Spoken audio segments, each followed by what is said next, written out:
კიდევ ისე უმჯობესო 40 კილომეტრი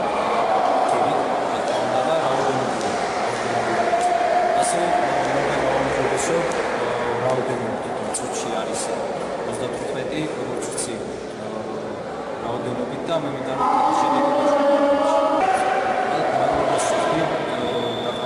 ასევე ჩვენს მარკის მუნიციპალიტეტის გამგეობას, ასევე საქართველოს სპორტების ფედერაციას, რომელიც ხარით დამჭირა და გოლში დაუმტვრა. მარნეულის მუნიციპალიტეტის ხელმძღვანელობის მხარდაჭერით ადგილობრივმა მომხდარმა დავით ჟორჟოლიანმა დღეს დაამყარა მსოფლიო რეკორდი. მან ცერატითებზე 30 კილოგრამიანი გვირთით შეასრულა რედიზეთ 20 ზღვა, რაც სარეკორდო მინიმუმს ორჯერ აღემატება და წარმატებით დამყარდა მსოფლიო რეკორდი. საქართველოს რეკორდების ფედერაციის მსაჯებმა ეს